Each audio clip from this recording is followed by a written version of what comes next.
Everybody. Looks like folks are already saying hello in the chat. That's great to see. We are going to get started in about 60 seconds here. Going to give folks a chance to join us as they trickle in. Everybody's already using the chat, but I want to encourage you, if you have tuned in, introduce yourself. Let us know who you are, what organization you're with, and where in the country you're calling in from.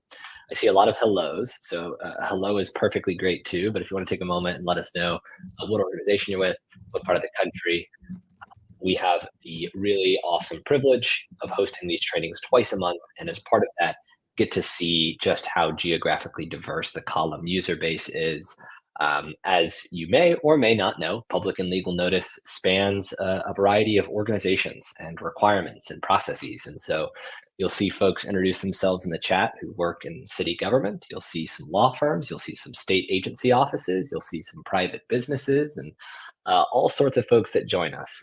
And so really appreciate, it looks like a lot of folks introducing themselves in the chat. We've got Wayne from the USDA Forest Service. And we've got folks from Casper, Wyoming, and the State Attorney's General Office. That's all fantastic to see.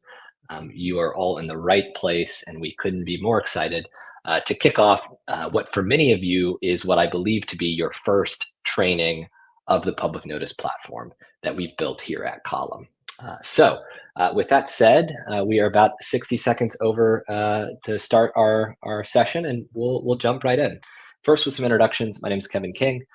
We keep it simple here with Kevin's, who I'll introduce in a moment. But I lead our sales and marketing team here at Column. I've had the unique opportunity of being with the company since we started it, which means I've had a chance to really watch it grow over time and mature into the product that you're going to get to see today. And that product you see today is one that has really been designed to make your life a little easier when it comes to public and legal notice processes. And the product you see today is also informed by great feedback from folks like you all who know this process in and out, who've probably been dealing with public and legal notices for decades. And we're here to help pull forward into the next generation with technology, a process that we think can be made even simpler and more efficient with some good self-serve tooling. And I'll let Kevin Richmond introduce himself and then eventually show you guys what the platform's all about. Kevin Richmond.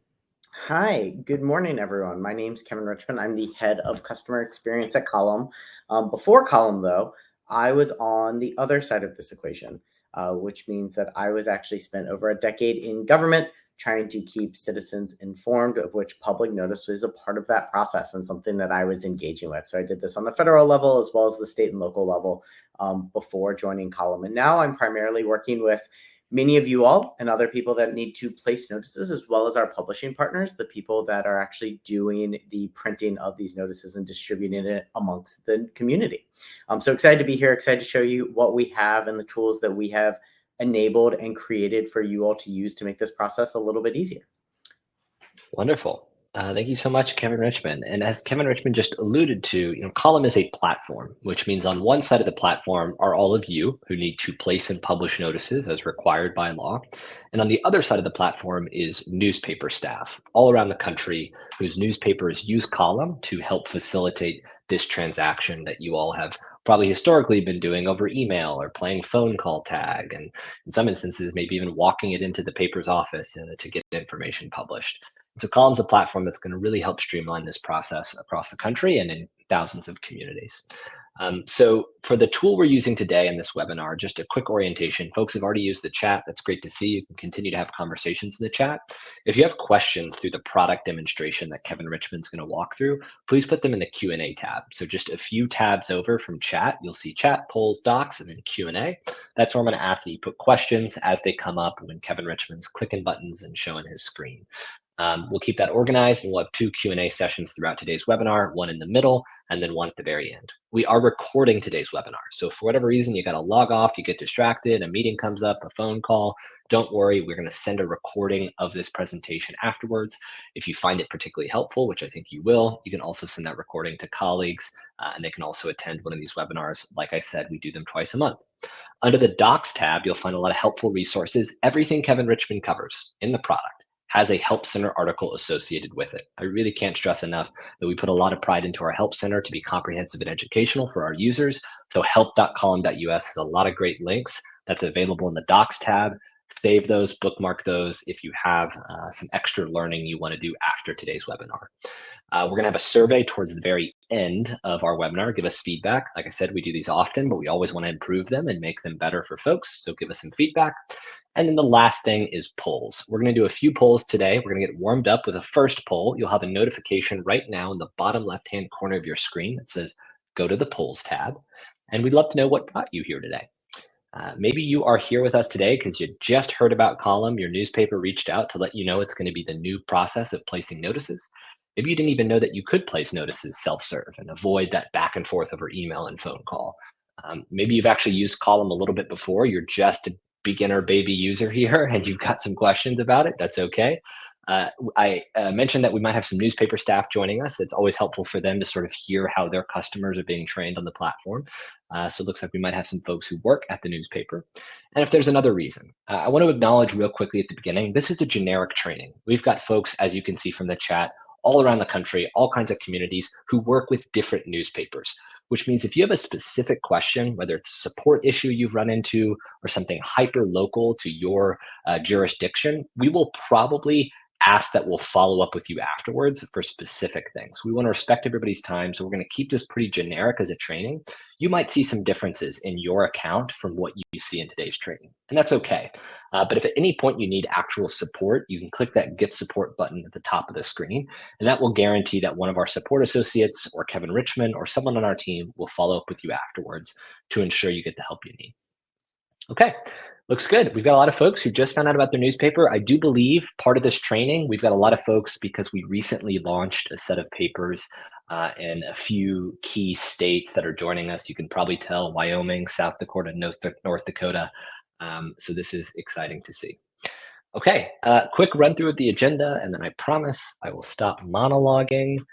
We are going to do two demonstrations. First, Kevin Richmond's going to walk through placing a notice, how to use Column, log in, place a notice, self-serve, incredibly easy, highly transparent into this process that you've probably been used to. And we're really excited to show you what that looks like. Then you're going to have some questions that you might ask and we'll answer. Then we'll do part two of a demonstration, which will be a lot of account settings. How you can kind of customize this to be the best fit for your needs. Email notifications that you want automated to your inbox, and how you can adjust some of your payment settings should you want to adjust that. Lots of good and helpful things to cover there. We'll talk about how to get support and then wrap up with a final Q&A and survey.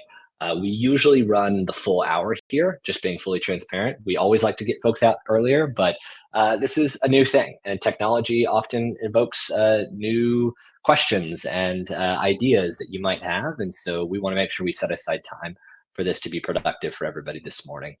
So expect some healthy questions. Okay, Kevin Richmond, take it away. Okay, clicking buttons and sharing screens. That's what I'm going to go through. So we're going to split this up into two sections. Section one is really around placing a notice. So we're going to look at how to register and log in, as well as actually go through a notice placement. That is what most of us are here to do. For the second half, we're going to really focus on making sure that your settings are correct. Everything else, taking 10 minutes, getting everything set, saves you a lot of potential pain or confusion down the road. Make it a bit easier, make sure it's set up for you. So with this, I'm going to go ahead and share my screen. And so we are going to start at our homepage, column.us. There may be a couple ways that you end up here.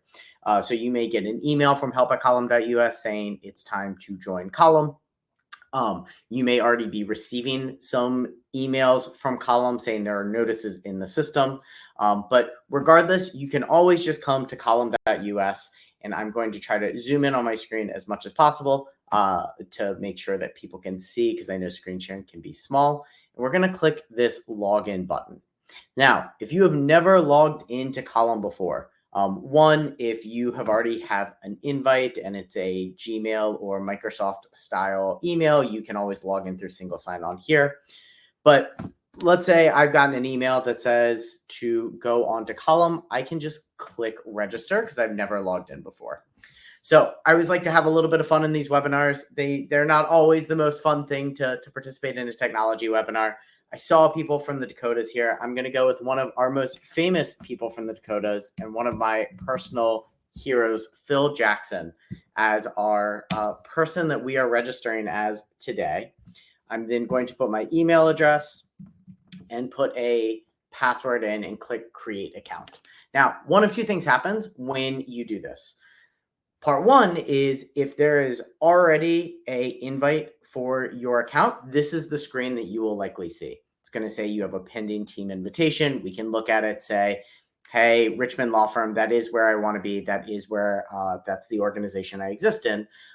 If you are not already in an organization or you don't have an invite, you're going to get taken to a screen that then asks you about, do you want to create an organization or search for an organization that already exists? So you don't need to, you can look for colleagues that have already created your organization. If it doesn't exist, then you can go ahead and create one yourself. But most people on here, I'm assuming, got an invite in some capacity. That's why you're here. So this is probably what you will see. So I know the Richmond Law Firm. I'm comfortable with accepting it. I'm going to accept to join the Richmond Law Firm. What this means is in the top left corner here, as we get set up, there's the column logo, and then it says Richmond Law Firm. If yours does not say anything there, if it just says, I believe it says add an organization, you can always click on there and search for an organization or create one. So bottom line is, why would you ever want an organization? First off, people generally don't like invoices being made out to themselves. They want it to be made out to the business they are a part of. So in our system, invoices will get made out to the Richmond Law Firm if it's coming from this account. Also, you probably want to centralize work as we start talking about other members, and we'll look at how to, control like add members, remove members, etc. On the second part of this webinar. But overall, generally good to have a central place in which a business is conducting all of their notices. So if you belong to more than one organization, for instance, if you're a county clerk and you need access to multiple organizations, this can turn into a dropdown where you can add multiple. So you're not just limited to one organization should you need multiple organizations as well. So for the rest of this, we're going to come back to this. So this is the home page within Column. We're going to explore this homepage once we have a notice within it. But since most people here are probably in the notice placement process, I want to go through that first, probably the most important part of our process. So placing a notice within our system typically takes 3 to 5 minutes. It may take you a little longer, especially at the very beginning as your first time using it. But overall, this is going to take a little longer for this webinar because we're going to go through all the different steps, make sure everything is clear. But hopefully we get to that 3 to 5 minute point at some point, making it quick and easy for you to get your notice placed. So I'm going to go to the one that always will stay exactly here in the top right corner called Place a Notice. And I am going to click on that button. In doing so, the first thing it's going to ask me is, where would you like to place a notice? So if you know your newspaper already, and let's use Casper because I saw it in the chat here. If I type in Casper, I can see Casper Star Tribune starts. Is available. We have over 500 here in the dropdown. So if you don't have anything in here, it's going to be in alphabetical order, going to be a lot of scrolling. But generally, if you know yours, you can start typing it in and see if it comes up. Additionally, we have some filter locations as well. To the lower right-hand corner here, there's this next button.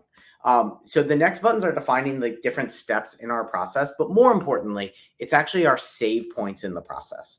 So as Kevin King said during this webinar, you may get pulled away. Also, when you're placing a notice, same thing may happen. You may get a phone call, may get pulled into a meeting. So next creates a draft of your notice where you can then pick up where you left off. I'll show you where to access your drafts later, but every time I click on this next point, think about saving your work. So I'm going to go ahead, click next. And the next piece here, and this gets into Kevin's previous point about a general webinar. Every newspaper sets up their own sections for how they want to group and categorize their notices. And so this dropdown may look very different depending what paper you're placing in. Some may have one option, some may have 20 options. And so we can see for Casper, there's quite a lot of options for the different types. I'll zoom in here to make it a little easier to see. But for the sake of this one, we're just going to select general legal. So once we do that, we can see a lot more information has come up. We're going to go to the upload in a second. But the first things we're going to see is this notice requires a title. And then also there is content here. So if I type into the title, I'm just going to type in test notice. And if I type into the actual area for the notice, this is a webinar. I hope people are enjoying my lame jokes.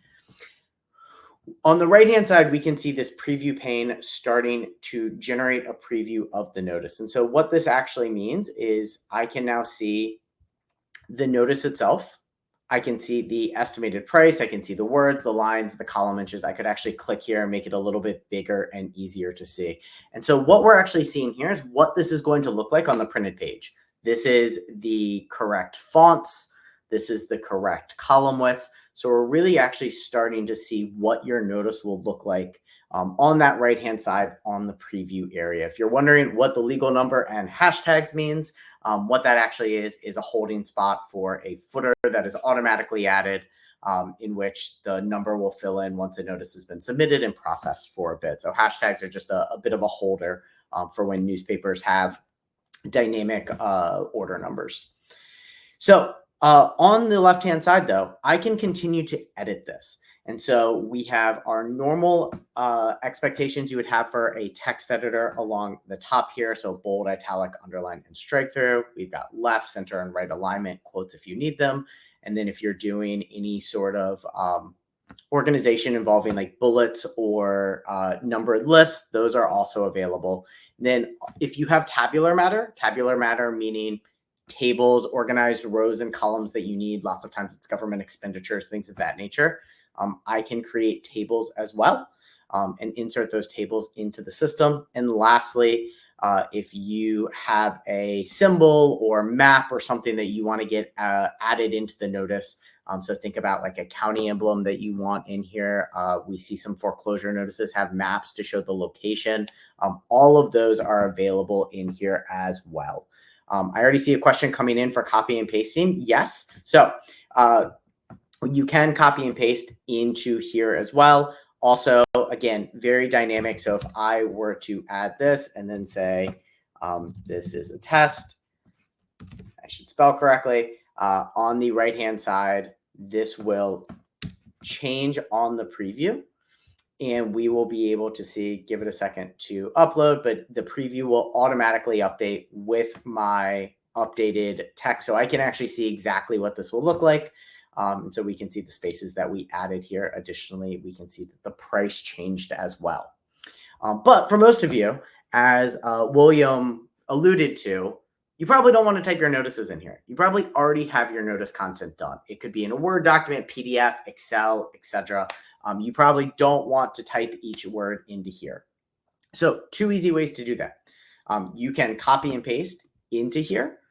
Additionally, if you don't want to copy and paste, you can also upload a document. So as I'm doing this, people are always going to ask, what documents do you accept? How do you do documents? And the piece that I always highlight is that I would always recommend doing a Word document. The reason that we highlight Word documents here is because Word documents easier to extract and parse formatting, but there are the ability to upload PDFs as well as Excel document, things of that nature as well. And so we can see in this notice that we're extracting both the formatting itself, so we can see extra spaces. We're extracting tabular information, so where we want to keep rows and lines together, bolding, etc. But with that said, we can continue to edit this. So we can see on the right-hand side exactly what this will look like. But if we want to save a bit of money, if we don't want to worry about line breaks, I can continue to edit even though I uploaded a document. So in this way, you still have the ability to continue to edit and work on your document, regardless if you uploaded things. So if things look a little weird, if you don't like how certain things are organized, you can continue to work on that. So we had talked about the next button. Let's say I'm happy with how this looks. The next button is that save point again. So I'm going to click next here. And so the notice content is done. Now it's the rest of the notice. Let's finish off everything that we need. So the first thing is naming your notice. The name of your notice is not a naming as in things that will appear in the paper. The name of your notice is specifically your internal nomenclature so you can find this notice. You're going to use column to get your affidavits. You're going to use it to likely for most people pay invoices. And so therefore, when you go into column and you want to find your notice, think if you're doing 5 notices a month for a year, you're going to have a bunch of notices in our system. How do you want to name it so you can quickly find and organize your world? And so in this one, we can see that this was a actual government bid notice. So maybe I would call this bid notice 2019-15, 2019-0015. So I would know exactly what notice this is. Now, with that said, I'm going to say do not run test notice because Casper is nice enough to allow us to do this in our live system. And I'll go ahead and delete this after we're done. So this does not run. Next, what date do you actually want this notice to be published? So we default to the first available publication date within the ad deadline of this specific newspaper. And so we can see for Casper, the next available date we could get this printed is actually April 23rd. And with that said, the ad deadline for April 23rd is today, April 17th at 3 p.m. local time or mountain time. But you don't have to select the next available date. So I could click into April 23rd, zooming out really quickly and zooming back in. And I can see that we can see that Tuesdays, Thursdays, and Saturdays are in black, meaning that those are available days that we could select. Can't select a date that the newspaper doesn't publish, but I could choose, for instance, that I don't even want this to start till May 9th. Additionally, if you need additional run dates, we can click this add another publication date as many times as you want. We default naturally to once a week. So it will go from May 9th to the 16th to the 23rd. But if that was not what you wanted, all of these are still editable. So I could choose the 9th, the 11th, and the 14th if I wanted to have this run on the next 3 available run dates. Also, if you hit this too many times, if you don't need an extra run date, you can always hit the trash can. And so we can see that this is going to now run on May 9th and May 11th. And then we can see the ad deadline has changed. If I want to see like when I would need to submit this by for May 9th, we can see that it's Friday, May 3rd. Next section. So we're going to be in the invoice section, then the affidavit section. For invoices, for 90% of people attending this webinar and in our system, you never need to touch this section and you can scroll right past it. The invoice section is specifically for users in which you and your organization are not going to be paying the invoice. So in a situation in which you are placing the notice on behalf of someone else, the invoice needs to be made to that someone else. So let's say I'm going to make an invoice to the Kevin King law firm because I'm placing it on his behalf.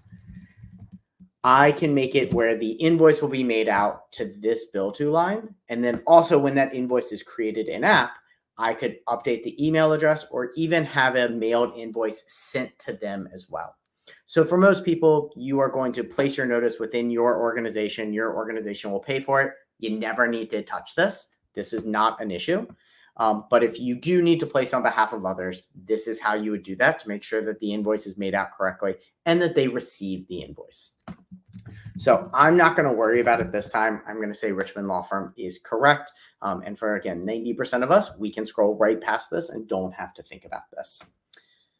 Lastly is affidavits. So as a general rule, affidavits will be uploaded into our system. It will be available for you to download and print out. All of these will be notarized as well as signed, and you'll be able to print those out. And for most of the US, that is allowed with digital notarization, digital signature, and then when you print it out, that is fine for the courts. If that is not the case, we typically have those mapped out where originals will be sent to you. The reason why you would ever click, please send additional affidavit by mail is generally for people that don't have access to printers. Because if you don't have access to a printer, you can't easily print it off. We will mail you a printed off copy. So it will not be the original. It will still be a printed off copy. And so you could add that information in. But quickest way to access your affidavits is actually directly through our system, having a digital copy, downloading it, and printing it off. So this will be the last next in our journey here. And this last piece is review and confirm. And so when I click review and confirm, typically what you're doing is you're sending your content to the newspaper. You say, please send me a proof for me to approve. We take the back and forth out of this, and we actually create a proof instantly as soon as you are at this step. So we can see the estimated pricing, and we can also see what this notice looks like. I know it's very small on your screen, but we can actually see what this notice looks like. And so this is our final chance to look, review, and see if we are happy with this before it gets submitted to the newspaper. So if you are not happy with it, you can always click back and you can jump into any sections that you want and make any edits. You can always go up in your journey if you know that there were any changes that need to be made. Or if you are happy with it, you can click that submit button. Once I click submit, the newspaper is going to get a notification that they have received a new notice, and you will end up here. This is how you know your notice was submitted successfully, is you end up what we have dubbed the notice details page. We can see still that preview of the notice over here. We can still access that proof as needed. We can see, the notice name as well as the newspaper name, publication dates that we just selected. So if you're here, you know that this got submitted successfully. So with that, we have now successfully submitted a test notice here. This is the process all of you will be going through as you try to place notices. It may look a tiny bit different, but 90% of this workflow will look the same every single time. And now I'm going to stop babbling for a bit because I've been monologuing for quite a while. I'm going to pour myself and grab some coffee to re-energize for part 2 and pass it back over to our host, Mr. King. Great. Well, thank you so much, Kevin Richmond. There was a lot of helpful information covered there. I want to get a quick snapshot poll from folks as far as what you liked most about what you saw with some of the self-serve features that Richmond demonstrated. Was it the estimated price, which, as I've alluded to, has kind of delivered a new level of transparency that we get feedback on from a lot of customers as far as being able to see that sort of price in real time. Uploading those documents, we know folks have been doing this for a while. We know you've got your Word document or your Excel spreadsheets you work out of. We want to build a tool that's friendly to convert documents into the format that the newspaper needs. So we know that's a pretty popular feature. Verifying that proof, I alluded to the back and forth over email, back and forth over phone call, waiting for that proof, not knowing if the newspaper received it. Part of the design of the column platform is to really pull forward all those extra steps that have existed back and forth to get you a proof in real time, to give you a sense of that formatting in real time. Maybe it's the ability to place in a wide geography of newspapers, should that be important to you. If you place in multiple newspapers as part of your requirements, seeing that drop down and understanding just how vast the network of column publishers is can be helpful. And if there's something else, let us know in the chat.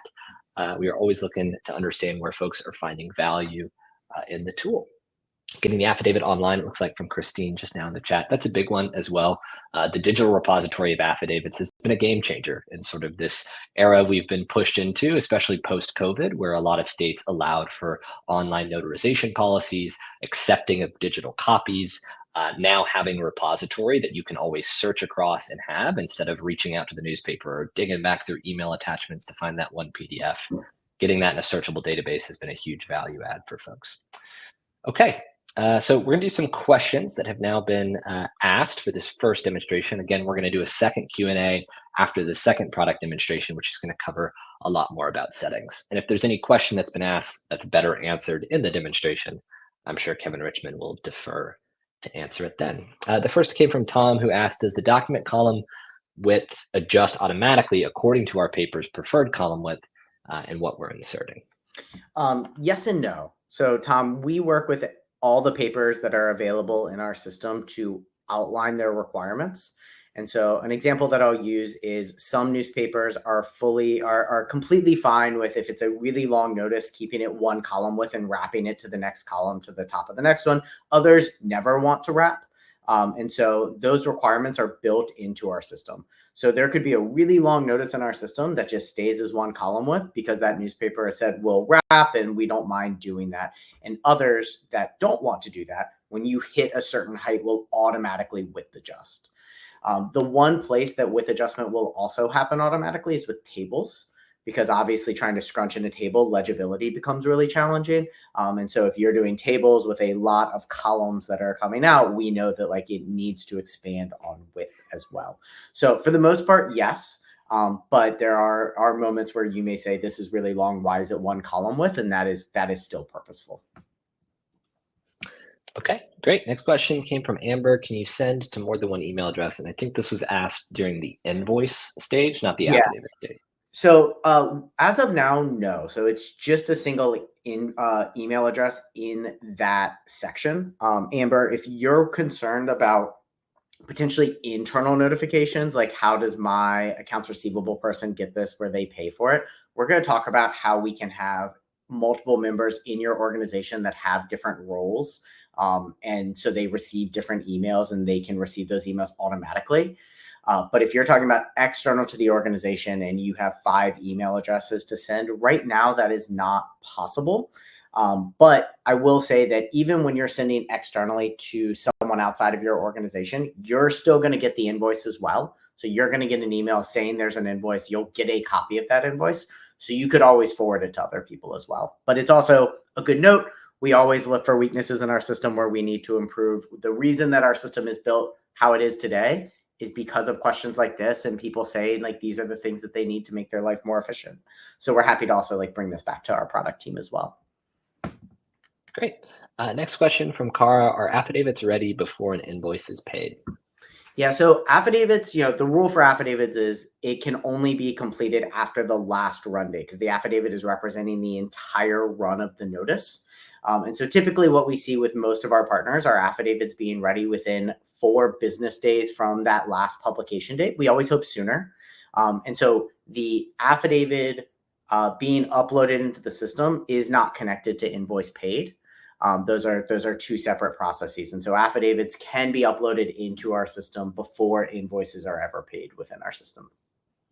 Great. That actually kind of addresses Debbie's question, which again can be determined by the newspaper's processes and or the jurisdiction that you reside in. Yeah, so I'll add one other step here, which I'm going to talk about in the notice table as well, which is your billing arrangements with your newspaper should not change. And so therefore, if you are a billable customer, if you're a trusted customer, that's a net 30 or a monthly invoiced customer, which means that you won't even potentially get your invoice sometimes before the notice finishes running, you will automatically be able to download affidavits before invoices are paid. So that shouldn't be an issue. So you should still be able to download that affidavit, take it, and then be able to show it to whomever you need to before payment is made. Great. Next question from Amelia. Will the affidavit be notarized by an individual? I'm thinking about when I have to call someone as a witness. Yep. So all the affidavits uploaded into Column should, if there's ever an error on this, you can always contact our support team, but they should have, according to state rules, if it requires both a signature, a representative of the newspaper saying this ran, as well as a notary which witnesses that signature, both of those should be included. Some states don't require a notary, like most of California does not, but if it does require it according to state statutes, in the affidavit you download should have both of those components to it, both the newspaper representative confirming it ran and that witness. Great. For Michelle, what is the invoice turnaround? So Michelle, it depends. So typically notices are confirmed within our system within 24 or 48 hours. Obviously ones that are really tight turnarounds because it's at deadline day get turned around a bit faster than ones that may be 2 weeks out. When notices are confirmed by the newspaper, which we'll go through on the second part of our demo, invoices are generally created at that moment. And so you should not be waiting a long time for your invoice. Bless you, Kevin King. Good job on the mute. Also, really impressive mute control there. But if invoices, when notices are confirmed, they're generally automatically invoiced. The one thing I will state is if you're doing a notice that is a flat fee, like the newspaper has determined that all name changes are $100, then because there's no variable, there's no like the longer the notice, the more expensive it is, we generally automatically create those invoices. And so that's why I say it's a bit variable. But if you're ever concerned, if you're ever saying, hey, my notice has been confirmed and I haven't gotten an invoice for 3 days, you can always reach out to our support team, see what's going on. We're happy to check in. Great. We're going to do probably 2 more questions in this section. And then if we stop right before yours, don't worry, we will get to it, of course, and pick up for that in the second Q&A. From William, can you print the proof before submitting? You certainly can. At that proof stage that Kevin Richmond showed, if you click to open, there's that button in the middle that says click to open. It'll open a PDF page in your browser. From there, you can go through file, print, or file, save as, print. So you're welcome to still do that. Of course, it will print out that document that's displayed there. Your proofs will also store as a digital copy on your notices as well if you ever need to go back and retrieve a proof for any reason. But you certainly can still print. Most documents, if not all documents in your column platform, are downloadable to be printed. Next question was, I think, from Laura Lee. I posted a notice. It pre-filled one of the publication dates and then charged me that extra week on the invoice. Bit of an ordeal. Sorry to hear that. Any idea what happened? Richmond, would this maybe be a temp or notice type that was selected? Or? Yeah, so Laura Lee, my guess, and I would have to dive more into this, which I'm happy to do after the webinar, doing it live, a little too much pressure. But after the webinar, we often have communication with our newspapers on that dropdown for, is there a required number of runs per that selection of the dropdown? So again, let's use name change as an example, that all name changes in North Dakota have to run 3 times, that if someone selects name change, it'll automatically pre-fill to 3 times. So it reduces those numbers of errors. So I'm guessing it had to do with that. Like you selected a notice type that had a pre-filled amount. But that is a guess. I would need to dive in and look at this the exact situation. Okay, Lori, Karen, and Janet, I know you 3 have questions pending. We will get to those by the second Q&A. I also might take a moment while Kevin Richmond's talking and answer them in written text here for you in the reply. So just keep an eye on the Q&A, and I might type out an answer to these if I know the answer. But Kevin Richmond, let's proceed with the second part of the demonstration. Okay, so placing a notice, the main core feature, that's why we're all here. But I have found pretty consistently from managing support as well as being on support for a number of years for Column and working with a lot of you in this transition, that spending this extra 10 minutes setting up your account immensely valuable. And so we're going to look and make sure you understand exactly how to navigate within Column, look at your settings, and then talk a bit about support and how support can help you out. Because as much as I would love to say that this hour we're spending together is going to solve all your problems and answer all your questions, we know more are probably going to come up as well. So we're going to go back to me again, sharing my screen and clicking on some stuff. And so I'm going to go ahead and share and start where we left off. So I want to talk a bit more about the notice details page that I had highlighted earlier, and talk about a couple of more things here. So first off, because someone had asked about that proof, if you ever want to print off your proof and see that proof as well, I can always click on here. It's going to reopen that proof, and I could go ahead and go print that also. So that is always available for you. If an edit were to occur, this proof will update. So this proof will always be your most recent update. Additionally, if you need to cancel a notice, we know that people put in notices and then for one reason or another need to cancel them. If it's before the ad deadline of your first publication date, and if I hover over the publication date, I can see that the ad deadline for this is Friday, May 3rd. So if it's before Friday, May 3rd, I can cancel this with minimal fuss. I can just write in a reason and click cancel notice, and it will be canceled. If we are past, let me close this out. If we are past May 3rd, this will turn into a request for cancellation because it's past ad deadline. So it may not be able to be pulled back, or maybe it just gets canceled for the 11th because it's before May 7th, but after May 3rd. That's a cancellation request because then it needs to go through the paper to make sure that the invoice is accurate and everything is reflected accurately in our system. Additionally, we talked a lot about affidavits. When a notice is finished running, so sometime on May 11th or later, something will get uploaded an affidavit will get uploaded into the system, which will be downloadable. So you'll be able to click on this and download the affidavit.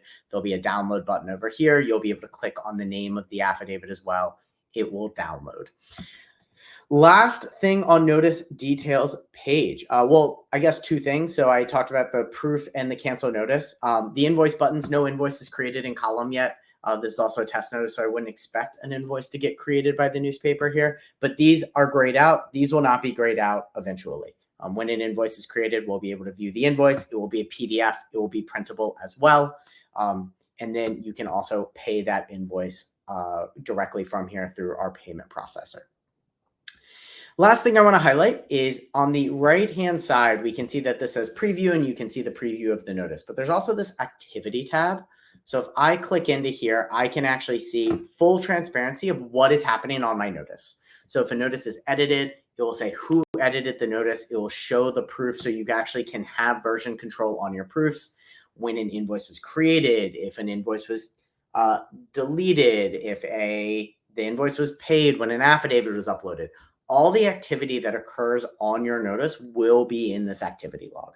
So if you're ever confused about when something occurred, who did something, how something happened, all of that's here. Activity log, really important and really nice way to just like easily and quickly see the full life cycle of your notice and everything that's been engaged with it. So that's all on the notice details page.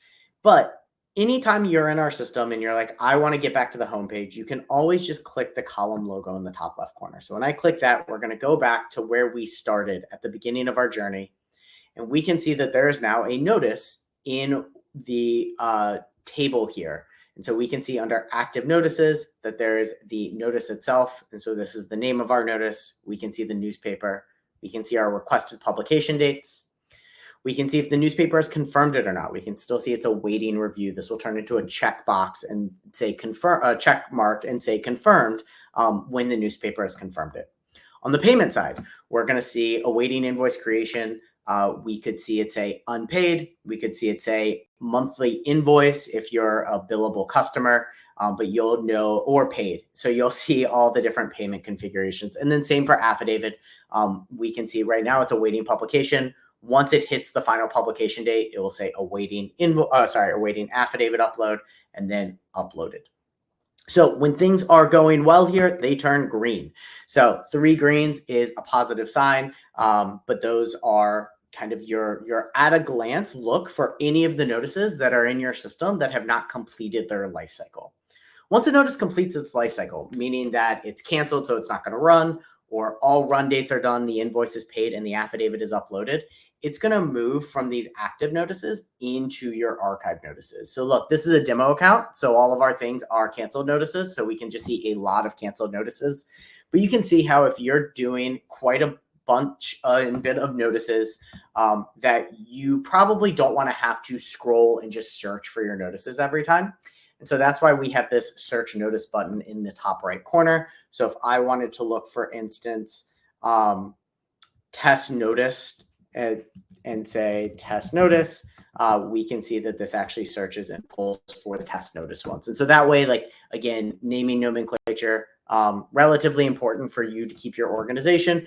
But this way you can click into any of these notices. You can see that it is canceled. We could look in the activity log, see exactly when it was canceled, why it was canceled. As for instance, if the newspaper canceled it instead of you did, we would have the ability to look at all of that. And be able to see all of our notices. So this is also notices are completed where you could always go back and download and print off old affidavits as well. No need to call the paper anymore. If it's going through column, you don't need to call the paper and ask an affidavit. Sadly, your old notices will not come in here, but any notices going through column, you'll be able to access through this repository. And then finally, I talked about the save buttons, the next buttons that are your save points. So if you were in a situation where you drafted something up and wanted someone else to approve it, etc., before it gets submitted, it will end up in drafts. I have nothing in drafts because we submitted a notice, but until a notice is submitted, if you want to pick up where you left off, draft notices is where you would go. So from a standpoint of how to navigate our homepage, this is the basics. This is what you would need to be able to do that, be able to see all of your notices at a glance, see where they are in their status, access all your old ones, access your ones you haven't submitted yet. Now I want to switch gears a little bit and actually talk about some of our settings. So all of the areas in which I talked about organizations, I want to go through and actually show how to manage organizations. So I'm going to go to the top right corner here, up here, and I'm going to click on my organization. If you are not in an organization, you will not see this. You'll only see my account and logout. Once you're in an organization, you will see that. Within my organization, if you are an admin within it, you can control what is the name of the organization. You can control the mailing addresses. Additionally, you can control your members. You can see we have lots of famous members. Richmond Law Firm is really a who's who We got Usher, Carson Wentz, Travis Kelce, Caitlin Clark, a lot of very famous people in here. Pretty easy to adjust who should and should not be in here. So one, we can invite additional people over here in the top right corner. And that is there's no limit to the amount of people. And so you can add as many people as you want just using their email address and then choose admin, billing, or user. Biggest difference between any of these is admin has the ability to control who's in your organization, remove people, add people. Billing and user cannot. That is like the biggest difference between those three roles. And if people leave the organization, pretty easy for us to be able to say, Jim Carey has left the Richmond law firm. I'm going to remove him. Any notices associated with his account will stay within the organization itself. So there's no real risk of losing his work. And so that's how you control who is in your organization. Pretty easy and straightforward to do. Lastly, if you want to pay by ACH and bank accounts, also go to the bank account section here. You can click add bank account and go through a verification. If you pay by credit card, you can also save your credit card. That's just through directly our payment processor. And so that's just in a different place in our system, but you can save for one-click payments, both your bank account and credit card information in our system. And so that's pretty much it on the organization side. If we're defaulting mailing stuff, what is auto going to fill in and what's the invoice going to get made out to? Who should be in the organization? And do you want to pay by connecting a bank account? Pretty straightforward. I now want to move into your individual account. So going to my account. So if I need to change my name, I can change my name. Also, most of you are new to Column. And so you will be actually paying Column instead of the newspaper directly, which probably means you want to email our support team and say, can I have your W-9? Because we need to put you as a registered vendor. That W-9 is available in our system. So you can go to my account and click on documents, and the W-9 is there for you to download. But lastly, I'm going to spend a bit of time on notification settings. So everything that I talked about that happens within our system, we email and notify you those things have happened. So when the newspaper confirms they've received the order, you get an email. When an invoice is created, you get an email with that invoice. If a notice is edited, you get an email with the new proof. When an affidavit is uploaded, you get the idea. We send lots of emails. The goal for that is to be as transparent as possible so you know exactly where your notice is, and you don't just have to have Column open and like waiting for the statuses to change. With that said, not everyone may want every email. So often I think about an accounts payable person coming in here, and they do not care when a notice is confirmed. They do not care when a notice is edited or when an affidavit is received. They really only care about billing and invoicing. So typically we see them turning off, which means to the left, these other pieces. We're going to go over this top one in a second, but focusing on the individual emails here, they typically would only turn on billing and invoicing. We also have in-app notifications. So if you log in, this little bell will give you the in-app. And if you have no updates since last time, you get a little mustache man dancing. But for emails, I can turn these off and say, I'm accounts payable. I don't want or care about some of these other items compared to, I just want to know the invoices so I can pay the invoices. And then I could go ahead and save changes, and that is what I would receive.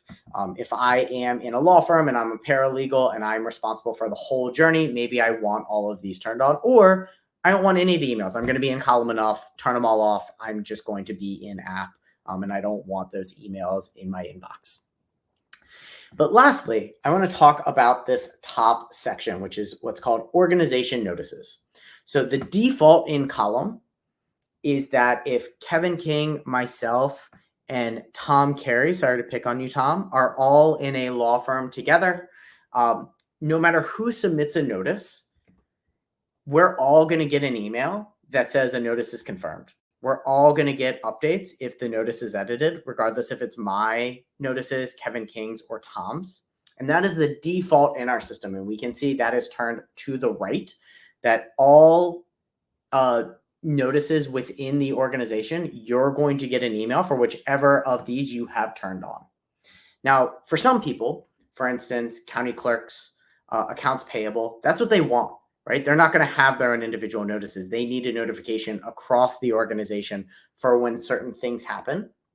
But for others, if I'm just a paralegal responsible for just my notices, but I'm within the organization, I don't care about Kevin King's notices, and I probably don't care about Tom's either. I probably just care about my own. And so I'm actually going to toggle this off and save this. And what this means is that when notices are confirmed and there's billing changes and status updates, I'm only going to get them for notices tied to my specific account, not for the rest of the organization. I'll still be able to see and access everyone else's notices, but I'm not going to get those emails. I'm not going to get those alerts for those. And so that's really important because we see lots of people early in their journey at Column messaging our support inbox and saying, why am I getting notices for emails for Kevin King? It's because you're in the same organization and this setting is default turned on. You can go in and turn that off as you want to. Last thing really quickly is, as Kevin and I both mentioned, we're not going to be able to answer every question. This is a generic webinar. You're going to probably have other questions as part of your journey. How do you get in touch with us? 2 easy ways to do so. So we have an email address, help@column.us, help@column.us, as our general support that we staff from 9 a.m. To, oh my gosh, I'm going to mess up our support hours. 9 a.m. to 5 p.m. Monday through Friday. I feel I'm screwing that up. Kevin King's going to cover that in a second, which is embarrassing that I'm messing that up right now. But additionally, if you want some live chat support, there is a smile at the bottom right corner here that you can click in, and you can access our Help Center articles, as well as can chat directly with one of our representatives. And if you're more self-guided and encouraged to look yourself, in the top right corner, there is this question mark here. You can click on that. That takes you to help.column.us that has all of our Help Center articles. People that place notices are considered advertisers. You can go ahead, click on this, and there is sections for general account registration, placing notices, kind of all the questions that you'd probably and likely be asking us. You can do some self-guided piece as well. So that was a lot of me talking. I'm again going to pass it back over to Kevin King. Kevin King, please take us home. Yep, wonderful. Well, we've got a few pieces of information to run through, starting with a final poll today, which is what you found most helpful about that section, navigating your account. Was it adding members to make sure everybody in your organization has an account, downloading those affidavits, accessing invoices and checking that billing status, we know is, of course, a really important thing to keep eyes on, adjusting those email notifications. Again, for the first time, Column is now able to deliver automated email notifications as your order moves through the process, helping increase the tempo of information that you receive, duplicating an ad, getting support, or something else. And if there's something else you found particularly helpful, let us know in the chat. Does look like, for the most part, invoicing and billing status there in the poll was the most popular. I'm going to run through a couple next steps, housekeeping items to give you some inspiration moving forward now that you've gone through your first training of the Column platform, and then we'll do a final Q&A. So as far as next steps goes, I want to reiterate a couple of things Kevin Richmond started with, which is first to register your account. Many of you here just got invited to Column. You heard about it from your newspaper. There might be an email in your inbox that has invited you and encourages you to go register an account. So please go do so. Go to column.us/register, create that account. A super important detail, of course, as soon as you get logged in with your username and password that you set up, is to check that left-hand corner, that top left-hand corner, to see if you are a part of an organization already, or if you need to request to join an organization, or if you're the admin, create an organization. It's really important to not be floating around just as an individual account, but get connected to the correct law firm, the correct city agency or state agency, etc.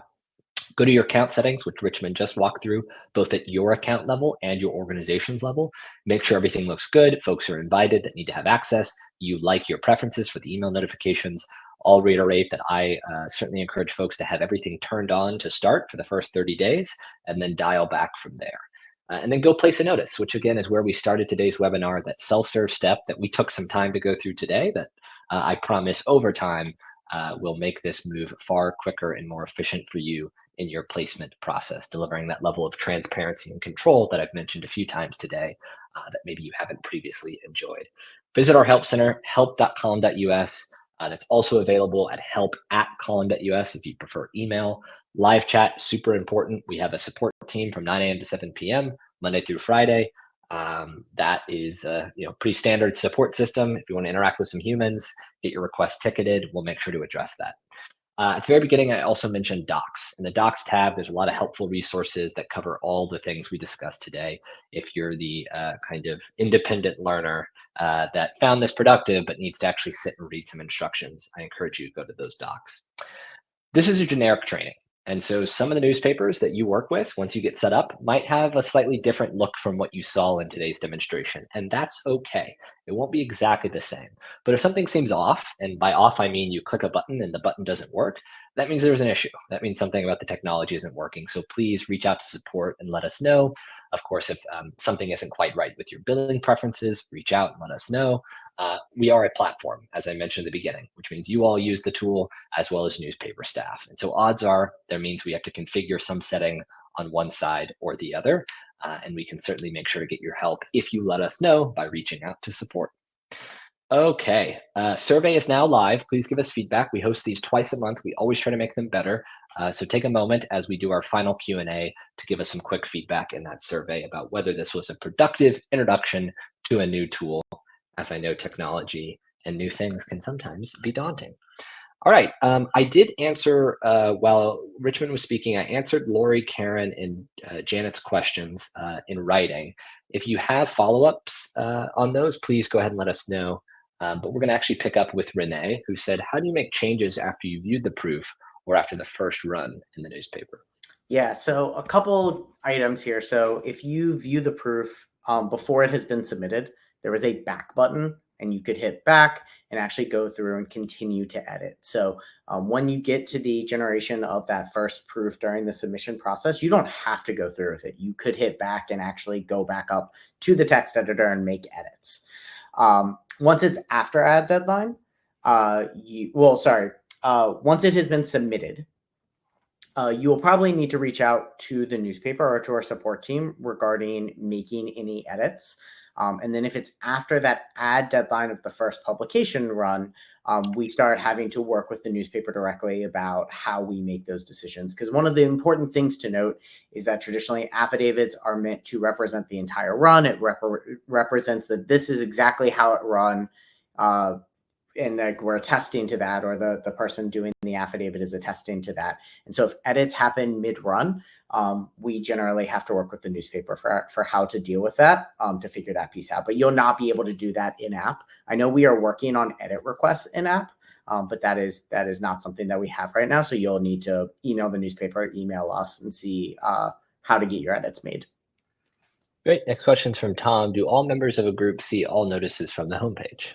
Yes, I will say, and I didn't show this, but there is a drop down that allows you to also just look at your notices as well. So there's like an all notices, and you can do the drop down to just my notices. So if you're like, oh my God, there's too much clutter because Kevin King has 20 notices and I only have 5, I don't want to go through them.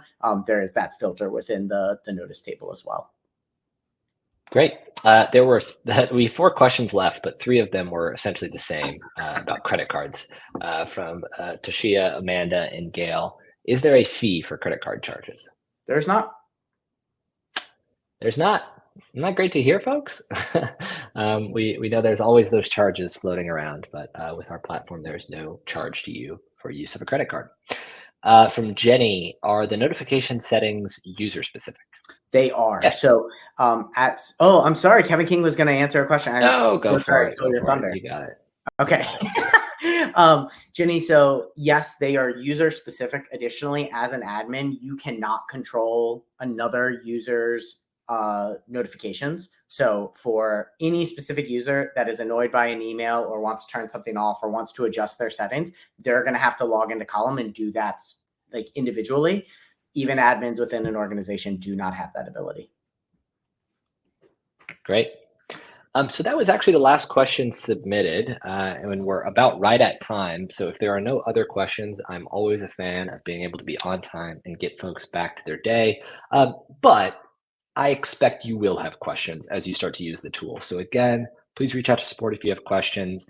We certainly are excited to welcome you to the platform and embrace a little something new as we push to move this process a little forward from a technology perspective, helping make your lives just a touch easier when it comes to public and legal notice. We know, of course, there will be a ramp up of getting used to a platform like this, but we promise on the other side is some pretty tremendous benefits.